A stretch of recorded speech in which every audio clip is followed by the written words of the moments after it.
Hi friends, मैं गीत स्वागत करती हूँ आपका मेरे चैनल हॉलीवुड इन हिंदी में। आशा करती हूँ आप सब अच्छे होंगे। फ्रेंड्स, आज हम विचर सीजन 2 के एपिसोड 3 व्हाट इज लॉस्ट को एक्सप्लेन करेंगे। So let's dive in. कहानी की शुरुआत होती है और हम सीरी को स्वॉर्ड प्रैक्टिस करते देखते हैं, जहाँ गेराल्ट भी होता है। वो सीरी को रुकने के लिए कहता है, मगर सीरी रुकना नहीं चाहती। हम देख पाते हैं कि सीरी बहुत स्टबर्न है। वो जो सोचती है उसे पूरा करना चाहती है। इसके बाद गेराल्ट सीरी को खाना खाने के लिए कहता है और दोनों ग्रेट हॉल की तरफ जाने लगते हैं। मगर सीरी को एक विजन आता है जहां वो जंगल में है। ये विजन क्या है, हमें आगे एपिसोड में पता चलेगा। इसके बाद गेराल्ट सीरी को इस तरह से देख कहता है कि उसे यहाँ डरने की जरूरत नहीं है। दोनों वहां से ग्रेट हॉल में आते हैं जहां लैम्बर्ट और कोएन भी है। गेराल्ट सीरी को खाना देते हुए रेस्ट करने को बोलता है, जिसके बाद सीरी अपने रूम में चली जाती है। लैम्बर्ट गेराल्ट को चिढ़ाते हुए कहता है कि क्या हुआ, नन्ही राजकुमारी नाराज हो गई।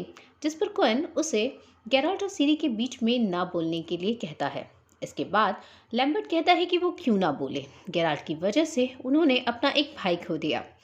असल में लैम्बर्ट एस्कल की मौत के लिए गेराल्ट को जिम्मेदार समझता है। गेराल्ट लैम्बर्ट को समझाते हुए कहता है कि जब उसने उस लेशी को मारा था तब वो एस्कल नहीं था। इसके बाद गेराल्ट वहां से चला जाता है और रास्ते में उसे पास्ट का एक विजन आता है जहां वो और एस्कल ट्रेनिंग को लेकर मजाक कर रहे हैं। यहाँ एस्कल काफी अच्छे मूड में होता है। इसके बाद हम वेस्टमेयर को देखते हैं, जो एस्कल बने लेशी की बॉडी का परीक्षण कर ये जानने की कोशिश कर रहा होता है कि एस्कल किस म्यूटेशंस की वजह से लेशी में कन्वर्ट हो गया। तभी वहां गेराल्ट आकर वेस्टमेयर को ये सब रोकने के लिए कहता है और कहता है कि अगर इसकी कोई साइंटिफिक वजह होती तो वेस्टमेयर उसे अब तक ढूंढ चुका होता। इसके बाद वो वेस्टमेयर को एस्कल का फ्यूनरल करने को कहता है, जिसके लिए वेस्टमेयर भी तैयार हो जाता है। नेक्स्ट हम एरेट्यूजा जाते हैं, जहां हम एस्ट्रेड को देखते हैं, जिसे एरेटोरियस और स्ट्रेगोर पूछते हैं कि क्या निल्फगार्ड की साइट पर खुदाई करते हुए कभी उसे लगा कि निल्फगार्ड नॉर्थ पर हमला कर सकता है। जिस पर एस्ट्रेड कहता है कि उसे ऐसा कोई अंदाज़ा नहीं हुआ। असल में जैसे कि हम फर्स्ट सीजन में दिखाया गया था कि एस्ट्रेड एरेट्यूजा के बाद निल्फगार्ड के लिए हिस्टोरियन का काम करता था। वो वहाँ एरेट्यूजा के लिए निल्फगार्ड की जासूसी भी कर रहा था। स्ट्रेगोर और एरेटोरियस कहते हैं कि जब एस्ट्रेड, जो वहाँ निल्फगार्ड के लिए काम कर रहा था, उसे निल्फगार्ड के नॉर्थन किंगडम पर अटैक के बारे में नहीं पता चला, तो हम कैसे पता कर सकते हैं। जिस पर टसाया और विल्गरफोर्ड कहते हैं कि उन्होंने इसके बारे में ब्रदरहुड को बताया था, मगर आप लोगों ने उसे नज़रअंदाज किया। इसके बाद टसाया बताती है कि जिस सोल्जर यानी काहिर को उन लोगों ने बंदी बनाया है, निल्फगार्ड ने उसके दिमाग में मैजिकल बैरियर्स क्रिएट किए हुए हैं, जिसकी वजह से टसाया उससे निल्फगार्ड की इंफॉर्मेशन नहीं निकाल पा रही।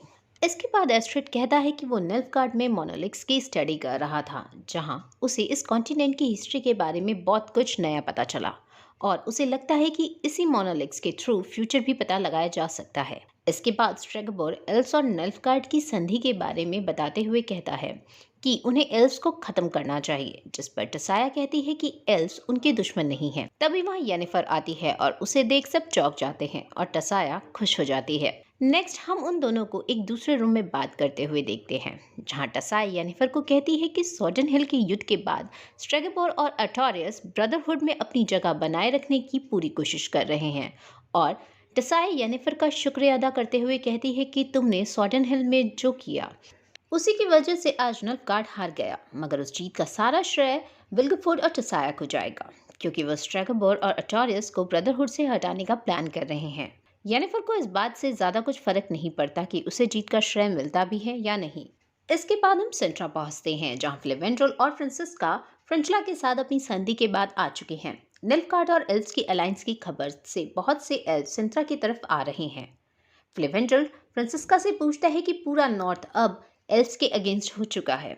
जिस पर फ्रांसिस्का कहती है कि अब वो निल्फगार्ड के साथ हैं और वो लोग उनकी रक्षा करेंगे। जिस पर फ्लेवेंड्रल कहता है कि इंसान कभी भी बिना मतलब किसी की मदद नहीं करते, उनका ज़रूर कोई ना कोई मतलब होगा। फ्रांसिस्का कहती है कि वो इसकी कीमत देने के लिए तैयार है। नेक्स्ट हम कैर मॉरन पहुंचते हैं, जहां सीरी ट्रेनिंग कर रही होती है और कोएन और लैम्बर्ट उसे देख कर रहे होते हैं। जिस पर लैम्बर्ट सीरी पर कमेंट करते हुए कोएन से कहता है कि तुम्हें याद है कि तुमने कभी बांस से लड़ते हुए समय बर्बाद किया हो। जिस पर कोएन कहता है कि मुझे तो याद नहीं। सीरी उन दोनों से पूछती है कि तुमने क्या किया, जिसके बाद वो सीरी को विचर के ट्रेनिंग ग्राउंड में ले आते हैं, जहां बहुत से ऑब्स्टिकल होते हैं जिन्हें समझदारी और ताकत से पार करना होता है। सीरी ऑब्स्टिकल पार करने की कोशिश करती है और जल्द ही गिर जाती है, जिसके बाद लैम्बर्ट सीरी से पूछता है कि क्या उसे अभी भी ट्रेनिंग करनी है, जिस पर सीरी उसे गुस्से से देखती है और खड़ी हो जाती है और फिर से उस ऑब्स्टिकल को पार करने की कोशिश करती है। सीरी बहुत डिटरमिन्ड होती है कि उसे ये करना ही है। इसके बाद हम गैरल्ट और वेस्मेयर को देखते हैं, जो एस्कल को फ्यूनरल के लिए एक गुफा में लाते हैं और वहीं बैठकर ये बात कर रहे होते हैं कि ऐसा कैसे पॉसिबल है कि एक म्यूटेटेड लेशी ने एस्कल को इन्फेक्ट कर दिया, जिस पर गैरल्ट कहता है कि कॉन्टिनेंट में चीज़ें बदल रही हैं और हम कई बार इसे नोटिस नहीं करते। वेस्मेयर इस बात का जवाब जानना चाहता है कि एस्कल के साथ ऐसा क्यों हुआ। वो गैरल्ट को कहता है कि अगर वो तुम्हारी औलाद होता तो तुम भी इसकी वजह जानना चाहते, उसे इस तरह नहीं मरने देते। असल में सारे विचर्स जिन्हें वेस्मेयर ने ट्रेन किया है वो उन्हें अपनी संतान ही मानता है। गैरल्ट कहता है कि अब ये बोझ हम दोनों का ही है और हम ये जानकर रहेंगे। इसके बाद वहाँ वुल्फ आ जाते हैं जो एस्कल के शरीर पर फीड करेंगे। विचर्स में फ्यूनरल इसी तरह होता है। नेक्स्ट हम एरिटिस आ जाते हैं, जहां येनिफर अपने जादू को वापस लाने की कोशिश कर रही होती है। तभी वहां ट्रेस, सब्रीना और मुर्दा आती हैं, जो येनिफर को जिंदा देख खुश है। ट्रेस और येनिफर काफ़ी अच्छे फ्रेंड्स हैं और ये सब पूल में एंटर होती हैं, मगर ट्रेस नहीं आती क्योंकि सॉजन हिल के युद्ध के समय ट्रेस घायल हो गई थी और उसके शरीर पर काफ़ी निशान होते हैं, जिसकी वजह से वो इन लोगों के सामने पूल में जाने में कंफर्टेबल नहीं होती। इसके बाद हम स्ट्रेगोर को देखते हैं, जो एरेट्यूजा में स्टूडेंट को फैल्का के बारे में बता रहा होता है। फैल्का रेजानिया के राजा वृदांग और उनकी पहली पत्नी बेट्रिक्स ऑफ कोवेर की बेटी होती है।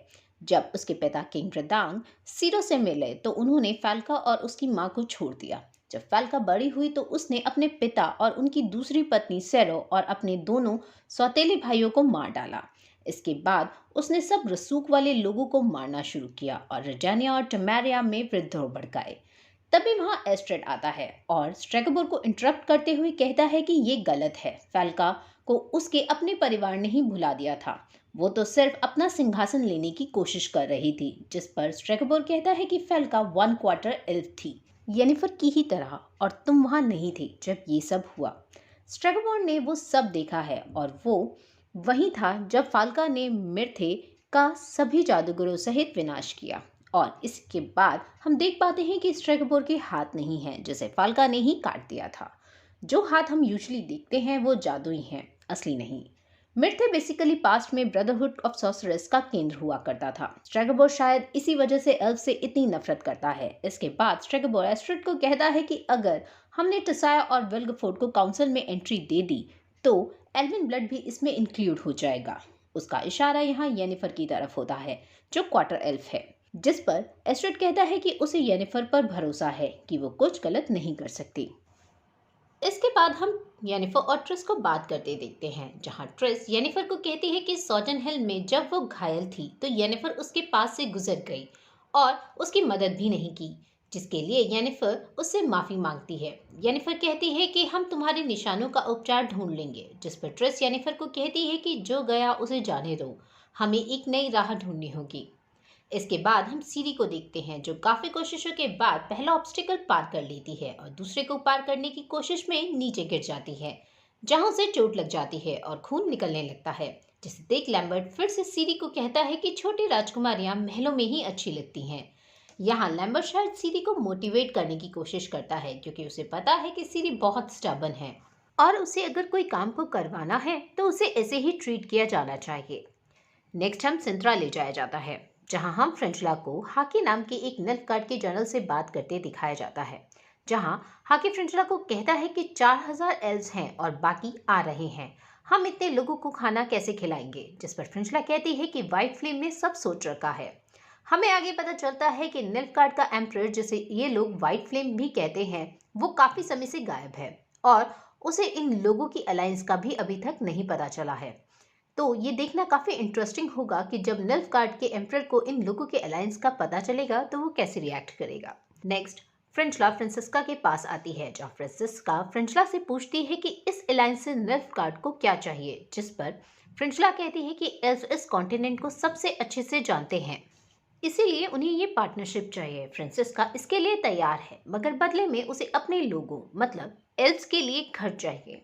इसके बाद हमें पता चलता है कि फ्रांसिस्का प्रेग्नेंट है। लास्ट एपिसोड में बताया गया था कि कई दशकों से प्योर एल्व पैदा ही नहीं हुआ है। अगर ये बच्चा सरवाइव करता है तो डेथलेस मदर की बात सही हो जाएगी, जिसमें उसने फ्रांसिस्का को कहा था कि इंसानों के बीच में रहने से तुम्हें बच्चा होगा। इसके बाद हम येनिफर को देखते हैं जो एरेटोजा के हॉल से जा रही होती है कि उसे स्ट्रेगोर मिलता है जो उसके कंधे पर हाथ रखता है। जिसके बाद येनिफर अपने आप को एक टॉर्चर रूम में पाती है जहां स्ट्रेगोर उससे पूछता है कि वो इतने समय कहां और किसके साथ थी। स्ट्रेगोर येनिफर को पसंद नहीं करता क्योंकि वो क्वार्टर एल्फ है और उसे उस पर शक भी है क्योंकि वो इतने समय बाद अचानक से एरेटोजा आ गई। उसे लगता है कि येनिफर एल्व्स के साथ मिली हुई है और एरेटोजा को इससे खतरा हो सकता है। येनिफर स्ट्रेगोर के किसी भी सवाल का जवाब नहीं देती तो स्ट्रेगोर उसे टॉर्चर कर उसके दिमाग में एंटर करने की कोशिश करता है, मगर टसाया वहां आ जाती है और उसे येनिफर से दूर करती है और स्ट्रेगोर को कहती है कि उसे काउंसिल के आगे इसका जवाब देना होगा। नेक्स्ट गेराल्ट और वेस्टमेयर एस्कल का फ्यूनरल के बाद कैरमोर आते हैं जहां गेराल्ट लैम्बर्ट से सीरी के बारे में पूछता है तो लैम्बर्ट गेराल्ट को ट्रेनिंग ग्राउंड में ले जाता है जहां सीरी सेकंड ऑब्स्टिकल को पार कर चुकी होती है और आगे बढ़ते हुए सारे ऑब्स्टिकल पार कर लेती है और फिनिशिंग लाइन के पास आकर गिर जाती है।